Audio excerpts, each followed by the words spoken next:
Trustee Kennedy? Here. Sorry, present. Trustee Plunkett? Here. Trustee Sullivan? Here. Thank you. This meeting is being conducted remotely via Microsoft Teams. For those watching this video, the state of Illinois is currently under a stay-at-home order issued by Governor J.B. Pritzker due to the coronavirus global pandemic. As a result, all in-person governmental meetings have been canceled. However, the Open Meetings Act now permits electronic meetings of governmental bodies like this Finance Committee. And so this afternoon we are conducting our business in compliance with state law. This meeting, I hope every time actually, this meeting is being broadcast live on our local cable access channel 6. It is also being streamed on the internet on YouTube Live. The URL for that is www.youtube.com/user/Village of Wilmette /live. If you would like to participate in the meeting, you may use the Microsoft Teams app on your device for free. No sign-in is required. The link to join each meeting is posted on the Village's website at www.wilmette.com/calendar. This meeting will be archived on the Village's website, as we do with all of our other televised public meetings. A remote meeting obviously requires a different mechanism for public participation, so to ensure that our residents, business owners, and other interested parties have the opportunity to participate in this meeting, we have solicited public comment, prior to the start of the meeting via email. If you sent an email to publiccomment@wilmette.com prior to the start of the meeting, our staff will read that email during the public comment portion of our agenda. If members of the public who are watching the broadcast would like to participate during our designated public comment periods, you may submit your comments through YouTube Live or by emailing publiccomment@wilmette.com, and a member of the Village staff will read your comment to the Finance Committee. All comments to the Finance Committee will be recorded in the meeting minutes, as we typically do. Everyone will have joined the meeting today muted. When it is time for public comments, those joining us via the Teams app can toggle their mute status by clicking on the microphone icon on the meeting toolbar. Those joining us by audio conference dial-in can toggle their mute status by pressing *6. Only attendees can unmute themselves. No one can unmute another attendee.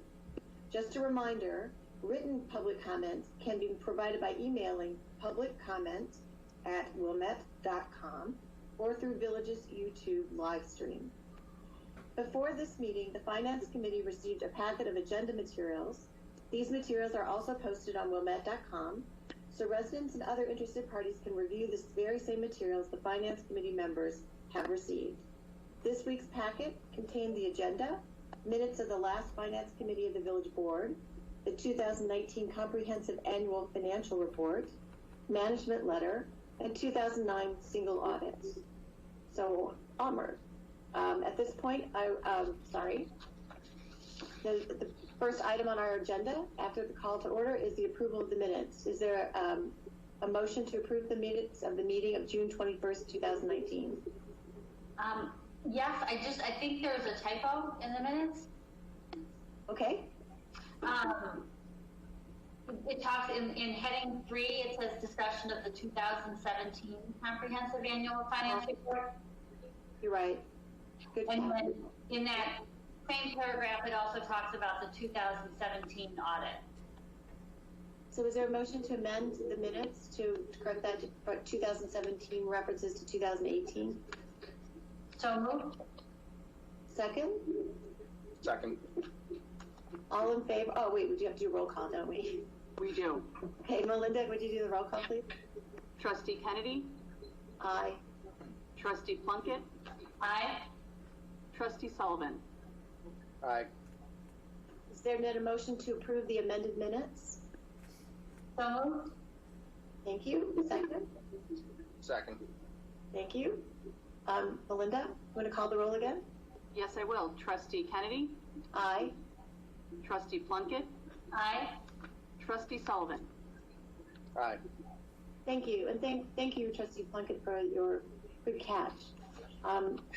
The The next item on the agenda is discussion of the comprehensive annual financial report for fiscal year ended December 31st, 2019. And at this time, I will give the floor to Ms. Malloy and other members of the team that put this together.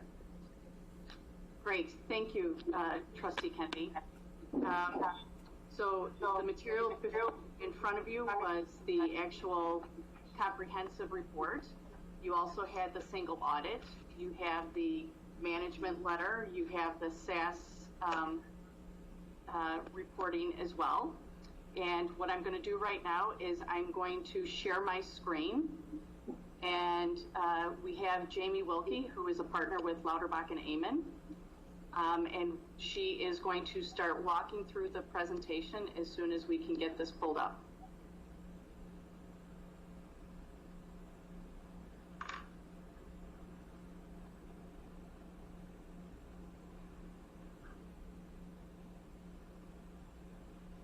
And I'm guessing nobody is seeing it at the moment. No. Not yet. So Jamie, while I'm pulling it up, do you want to introduce yourself and give a little background? Sure. So as Melinda said, we are here to present the annual audit as well as the management letter, single audit, and required communication letters this afternoon. Just a little kind of history of the audit for this year.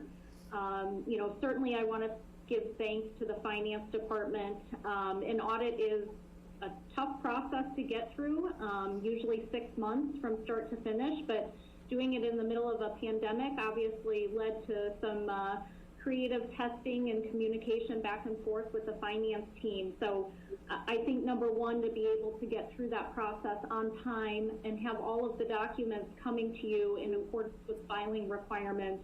I certainly want to thank the finance department for all of their efforts in working with us through these very unique times. With regards to COVID in particular, you will see that we have provided a subsequent event disclosure within the notes to the financial statements. A subsequent event disclosure basically outlines a known instance that happened after our opinion date that has some potential to impact future financial statements.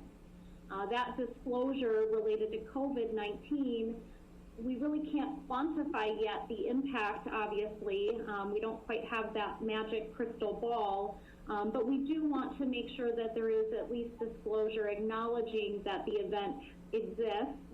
We've certainly seen some downtick in the market, some impact obviously to some of those local revenue streams for the village. So, it not only impacted the audit process itself, but really our disclosure requirements as well. So I did want to point that item out. The audit process itself, Melinda, if you want to flip to our first slide there for me. The audit process itself in bullet point 3 did result in what we call an unmodified opinion. That is the highest level opinion any entity can receive. That means the financial statements as presented are in fact materially correct. As part of that process, we are also required to assess the internal control environment. So really taking a look at what policies and procedures are in place, and are those policies and procedures being followed as we test specific transactions throughout the fiscal year. Certainly, if there were any red flags, areas of concern, we would have to bring those forth to the Finance Committee this afternoon. And we're happy to report we had no such findings. So again, a very clean audit process. The village also received what we call the Certificate of Achievement for Excellence in Financial Reporting, or CAFR award. That is presented within the introductory section of your document, and it is for last year's audit.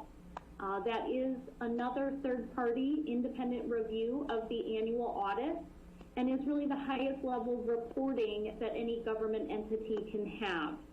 So I certainly want to give kudos to the village and the finance staff for going through the required components of that program. We obviously anticipate receipt of the award again for the 2019 audit as well. With regards to the management letter, I was not going to go through that in detail because, quite frankly, we had no new recommendations. What was provided in the management letter was simply an update to 2 prior comments that were given, one of which was fully implemented. The other one related to some funds over budget, which typically we can always have at year end, depending on timing of certain payables, you know, and how those are recognized as expense. So you'll certainly see the staff response to that management letter comment, and really it's just provided as more of a formality or update as far as status for this year. So again, as we kind of summarize this very first slide, interesting circumstances for sure to get through an audit, but nonetheless, we had a very clean audit, no significant findings, and a clean audit opinion.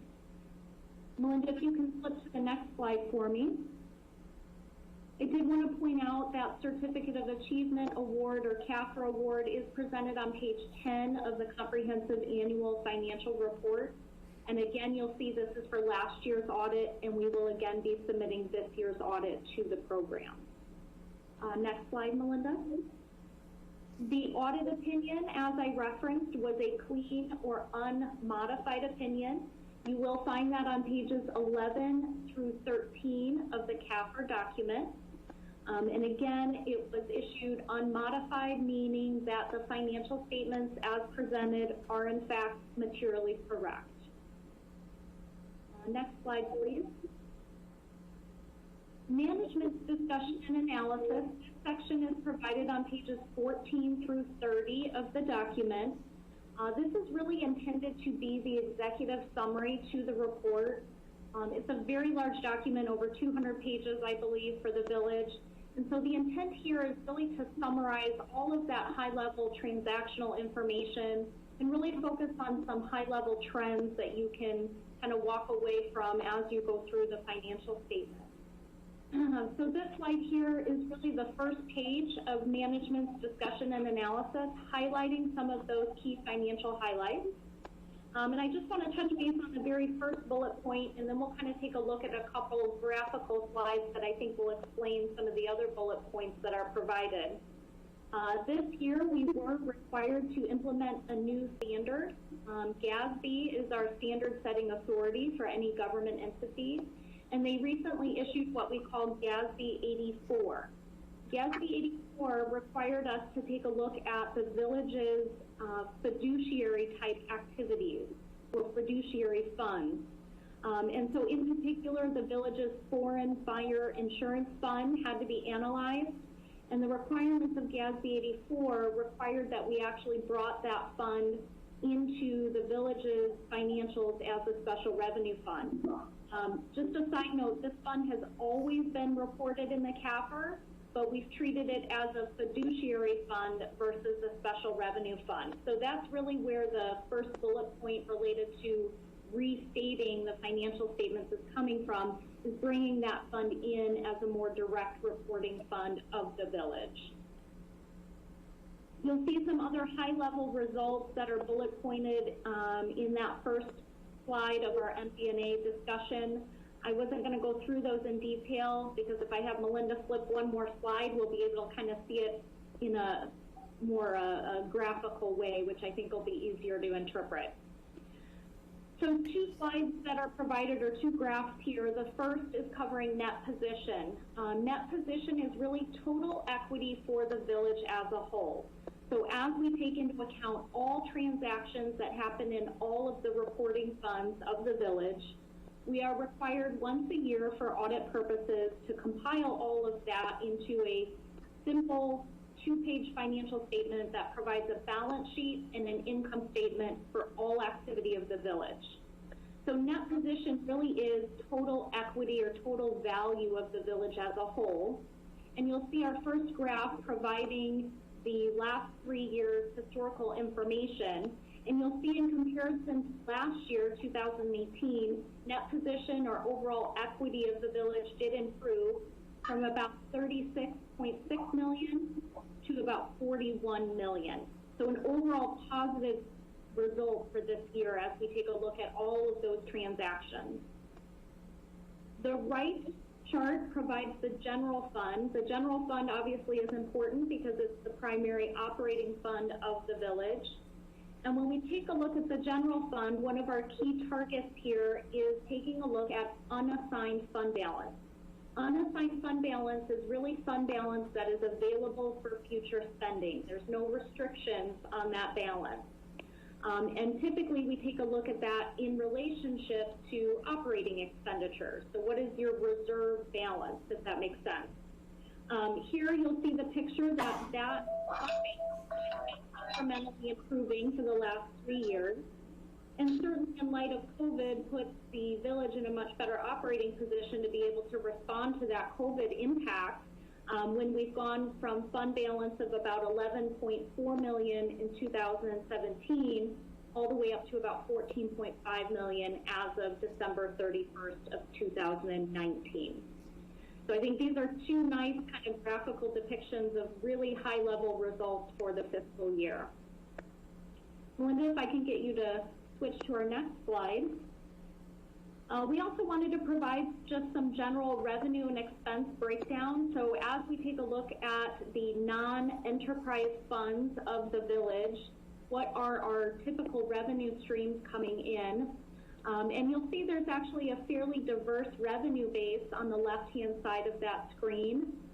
Property taxes certainly, but the village has a significant other portion of revenues coming in as of December 31st, 2019 to help support operational expenses.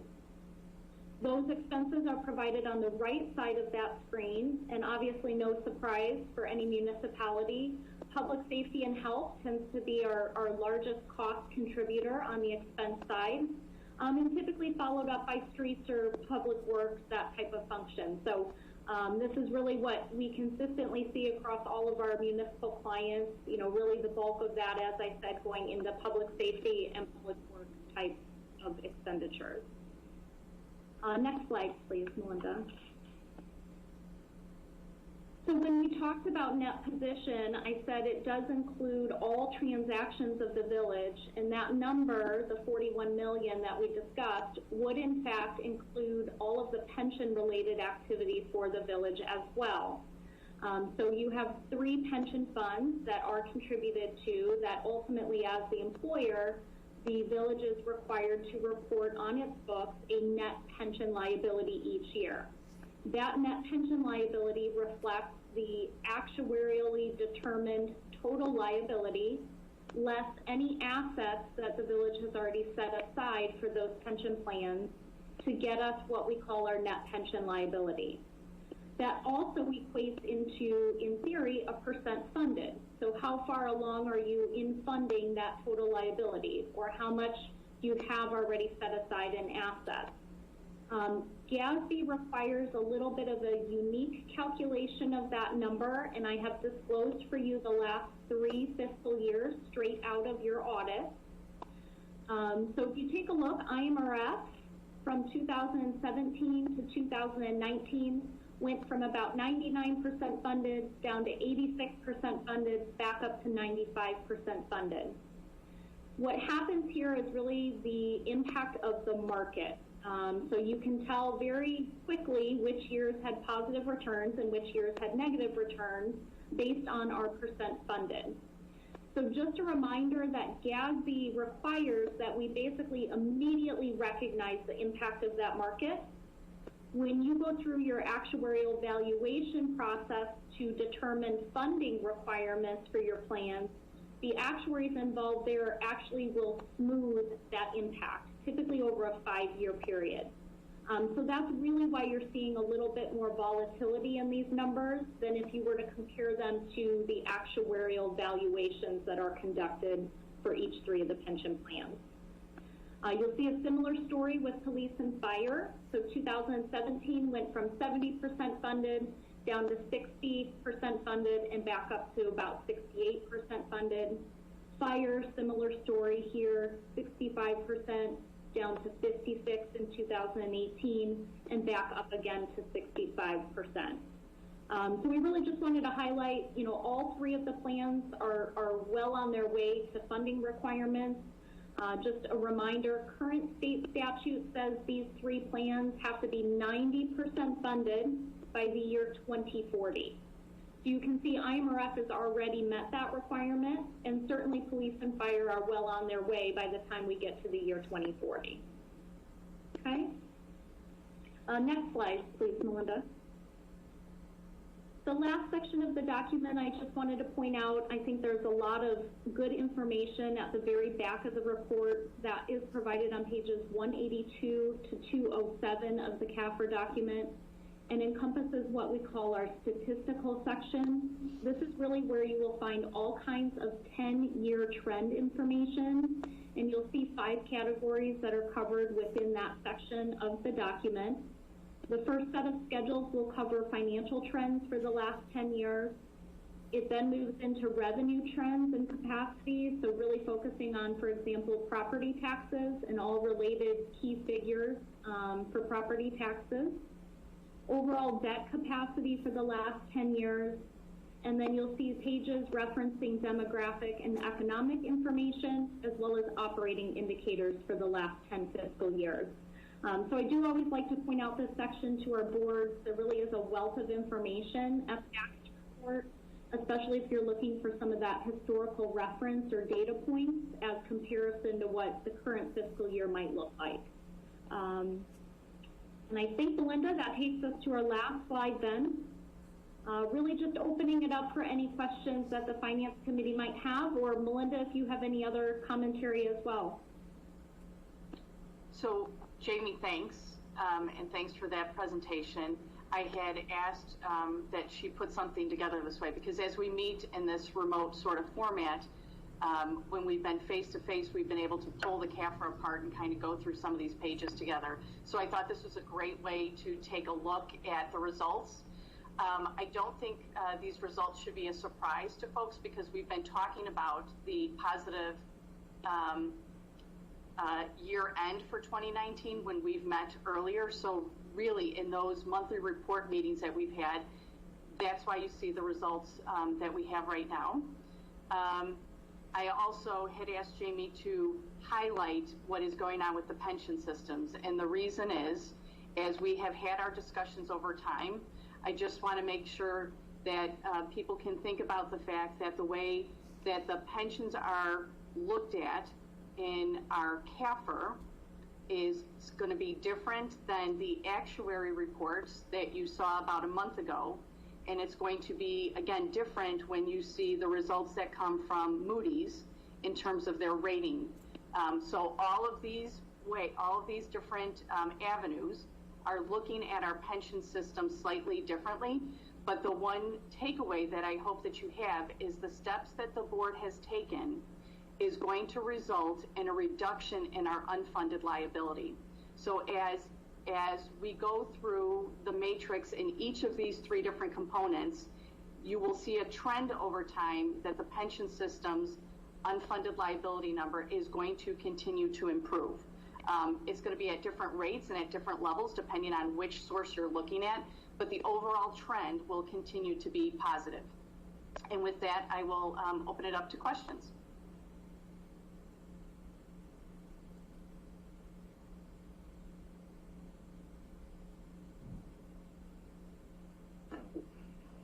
I don't have any questions. I think Melinda and Jamie, guys, once again, I mean, this was a very good summary report, and as you said, it was a good position, and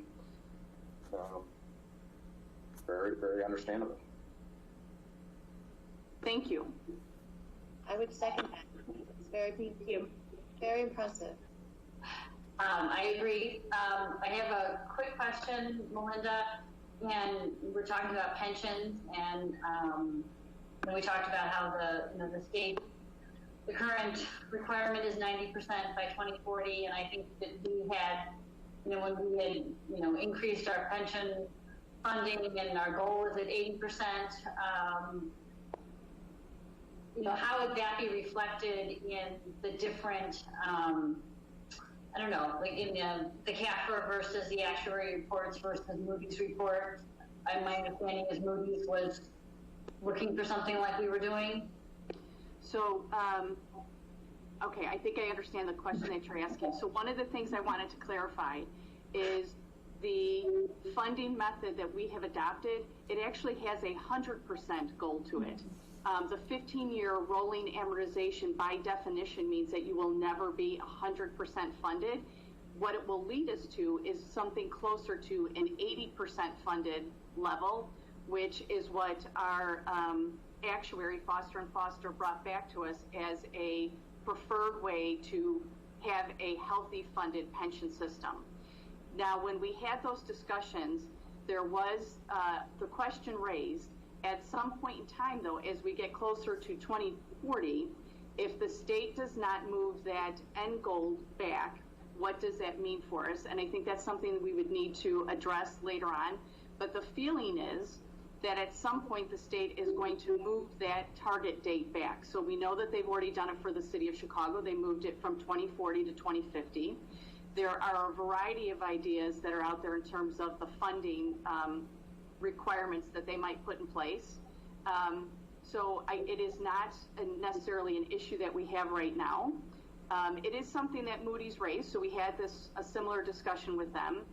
But what they have endorsed is not the 15-year rolling amortization method per se. What they are endorsing is the fact that we are committing additional resources to pay down the unfunded liability.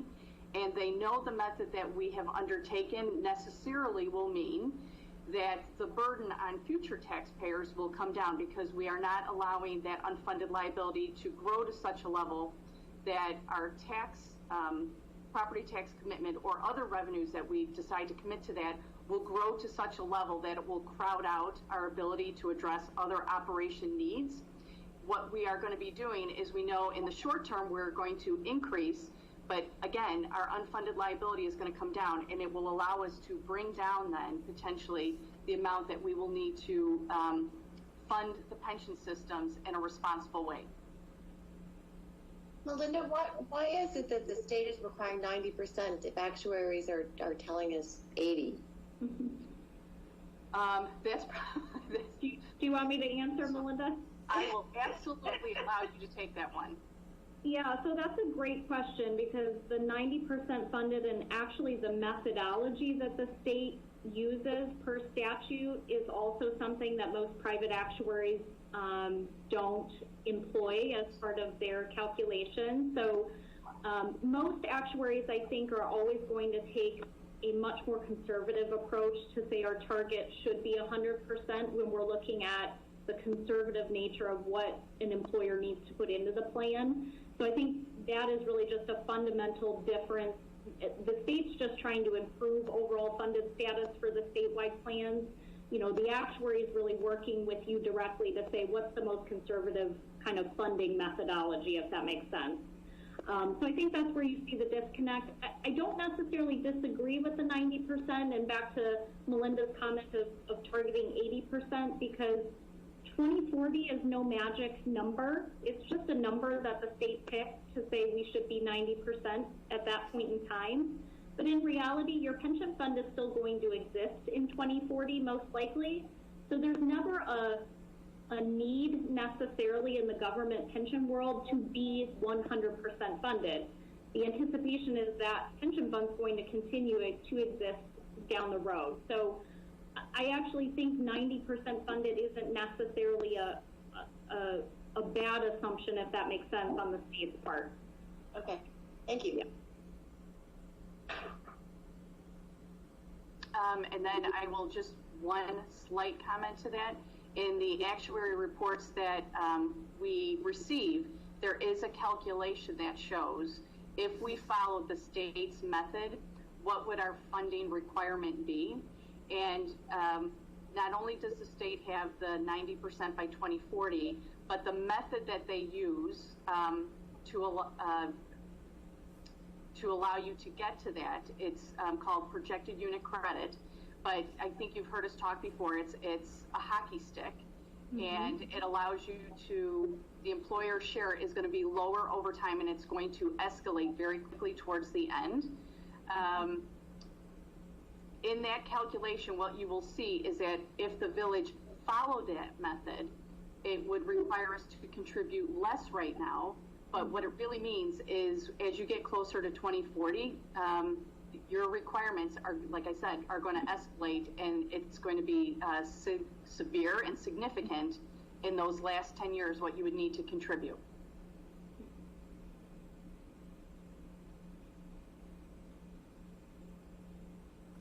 Are there any other questions from trustees or other people on the call?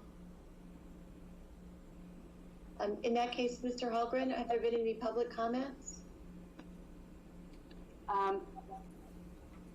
Just so you know, I have Lynn has been monitoring that for us.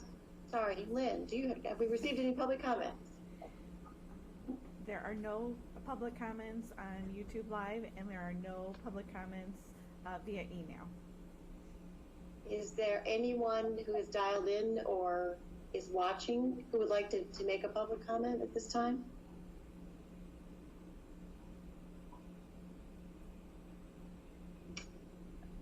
Should we wait a minute or two? I don't see anybody on the call except people who were invited. So I don't see anyone on Teams, and I don't think Lynn has seen anyone on YouTube Live right now either. Okay. Not that I want to speak for, okay. Okay, so maybe we don't need to wait. The last item is new business. I don't believe there is any new business, and so we get to adjournment. Is there a motion to adjourn? So moved. Second? Second. And we'll need to take a vote on that again. Okay. So Trustee Kennedy, Aye. Trustee Plunkett, Aye. Trustee Sullivan. Aye. Thank you so much, everybody.